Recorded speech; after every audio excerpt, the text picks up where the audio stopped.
When a car mechanic wants to understand how an engine works, you sort of open the hood and look around and take things apart. And you seem to treat pop songs the same way.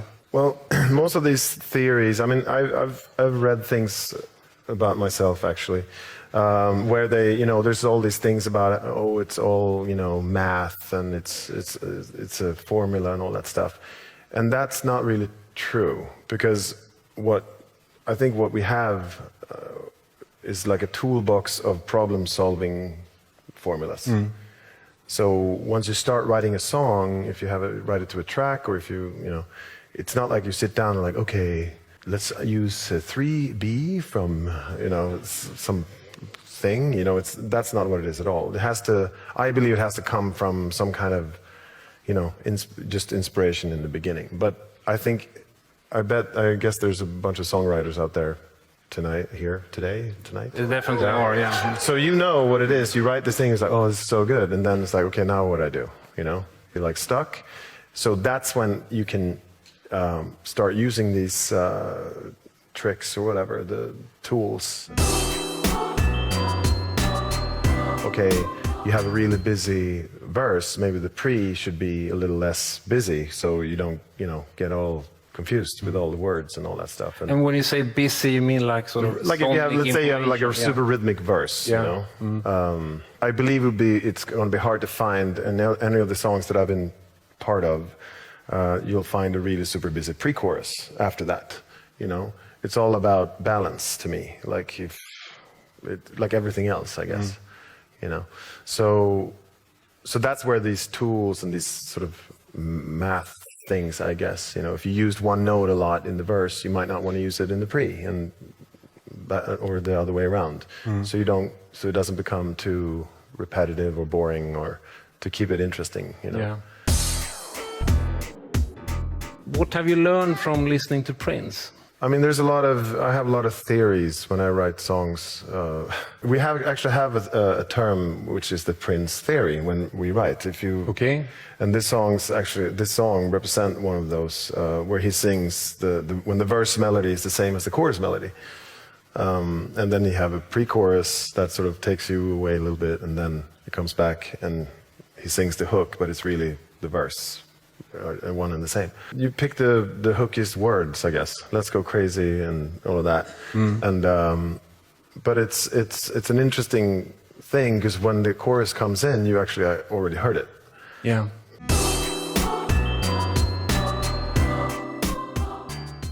And people often ask me what it takes to write the perfect pop song for some reason. And in my opinion, there are two secrets. The first one: steal from the best. I confess. I have through the years ripped off giants like ABBA, Kiss, who is on the screen, crazy, the late amazing Prince, and of course, Lasse Holm. The second and most important secret is love. Do you miss not having someone like that who can come in and say your song sucks? You know what? I think it's one of the most important things when you want to do something that means something, is to keep people around you that are honest. And I think I'm trying to create an environment where, even if you're not like a senior person, I've tried to create an environment where you are supposed to say what you think, you know? So I get that a lot. You know, I get a lot of people going like, oh, those drums are 95, you know, that's 1996 maybe. Oh, so it's back though, isn't it? Yeah, well, yeah, it's come around, right? Yes, that is true. It always comes back with a twist, though. That's right. And you just have to get the twist. Yeah. But I think that when you have too many yes people around you, you know, it's crucial to have those people around you that you're scared of playing stuff to. Yeah, less is more, right? Yeah. Keep it simple. But if you can, the thing is that the trick is to write something simple that's still interesting. And it's hard to do that. And also at the same time be unique and all of that. Because there are only so many notes, you know. So we have to take every trick we can to fool ourselves to get there. And the buying the guitar thing was part of that. I can hear when you've produced the vocals. Right. There's a level of detail you get which isn't apparent when I hear other producers produce. Just talk us through how important that is for you, not as just as a songwriter, but as a producer, just to put that extra bit of something special on a record. You know, being a singer, understanding singers, just the fact that you can give them tips about like, oh, maybe try this from a technical point of view is amazing. But I guess as a singer also you have, and a writer, you already have the vision in your head, what it's supposed to be. And to be able to sort of explain that, not in words, by actually showing kind of what it should be from my point of view. And inspiring, I think, as well. Yeah. But to me, it's a melody can be sung many different ways, even if the same notes, and we all know this, we all heard different versions of songs. We all know how different they can be, meaning different things. So I think the detail comes in, to me, is like, I hear it a certain way where the melody is going to be, or the lyric, or whatever it is just right.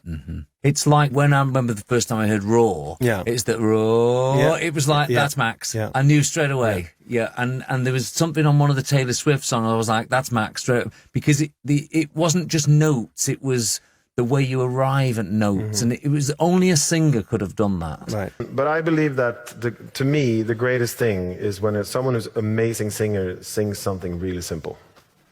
You know, because you can tell. It's not like it's because a lot of things wants to show off. She's not really one of them, but there's a bunch of them out there who wants to every song, you know, do what they've been practicing all these years. So I get that, you know. But to me, the most beautiful thing is when someone who has an amazing voice, you know, like when Chet Baker plays like a nice little melody on his trumpet. You know, you can tell the guy knows what to do. You know, he knows what he's doing. And I think that's my job, or our job when we work with these people, is to kind of make them believe that that's enough. Don't worry about it. Everyone knows you're amazing. And you, by the way, have 5 albums that's, you know, prove that. And 10 world tours and all that stuff. Don't worry about it. You know, everyone knows. It's out there.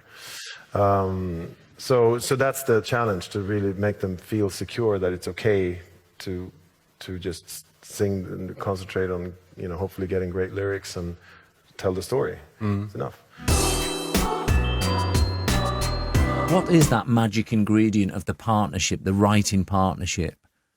I think one of the most important things is that when you're, whatever is an artist or a co-writer, is that, you know, we have this like saying that, you know, daring to suck. Okay. Like that you have to create a super safe environment where even if you and I are writing a song and I come up with like 8 bad ideas, you know, and it has to feel okay, because the 9th might be great, might be the one that changes everything. So I think that's one of the most important things, that everybody feels safe in the room, and that it's a friendly, collaborative environment, that everyone's in the room wanting to achieve the same thing, to hopefully achieve something great. Yes. And that takes, you know, a lot of trust and a lot of, you know, have to be open and all that, but really having the freedom to be bad. Yeah. You know, to feel like you're okay with, like, because you never know. I don't know how many times people say, well, maybe we should try it. No, maybe not. No, that's stupid. You know what? Let's not. And you have to go like, no. What is it? What is it? Say it. And then they say it. It's like, that's amazing, you know? And so you never know, you know, the mystery of creativity, you know, as we all know, appears in very different ways. Because I'm scared of failing, really. Just explain that. You know, I'm still an insecure songwriter. You know, you're putting yourself out there. And to me, I'm never sure, and I doubt, and I try to make it better, and, you know, to hopefully come to a point where I actually like feel secure about it. It rarely happens. But I think a lot of people can relate. I think anyone listening who's a creator are going to relate to that feeling. Not many people in the pop business or the entertainment business dare to do that. you sort of tend to see the young people coming as they threatening me, they want my job. Most people take the stance that you should keep them away, but you have sort of letting young people in all the time and sort of collaborating with more and more producers and songwriters. But I come from that. That's tying the knots here. But that's what Dennis did. Yeah. It's in the same. It's from that school of bringing new talent. He loved new talent. That was his thing, and the whole mentor thing that we are doing, and I guess I'm doing now, and I see now we're now on the sort of third and fourth generation of people doing it, and it just makes the whole difference. And I think it's really the ego. I think every creative person has an ego, but it's you really have no choice but to let other people's talent touch you and inspire you. Because if you don't, then what's the point? You and Dennis Pop talked about this, that the song should be, you should be able to recognize after 1 or 2 seconds. Right. No, we had this philosophy of, because he came from the DJ world and to keep people on the floor when you changed the song, it couldn't be like, what's this? It had to be something. He liked playing songs where they knew exactly what it was, just from the very start. So that came from that. So it needed to be some kind of ID thing in the beginning. So people on the dance floor doesn't have to hesitate. I know this song. Exactly. So they stay. Yeah. That was the whole thing. Yeah. Keep them on the floor. To me, when you write a song, and you're in the studio, late night, whatever, and you write the song, and you finally have it. It's there, and you hear it. It's in the world, right? And you listen to it, and that high you feel. You crack the code. We have this beautiful thing, whatever. That feeling, there's nothing that's going to beat that. That's my drug, right? And that's the award, right? That's the award, because and it's such a unlikely environment, because you're in that basement wherever you are, and you have that feeling, and you're not in a club, you're not on vacation, you're in your studio. There you go every day, and all of a sudden this amazing feeling appears. And I tell the guys and girls or whatever who's in the studio that when it happens, if we're lucky enough to get there, like, remember this. Yeah, this is it. Yeah, this is why we do this, not the other stuff.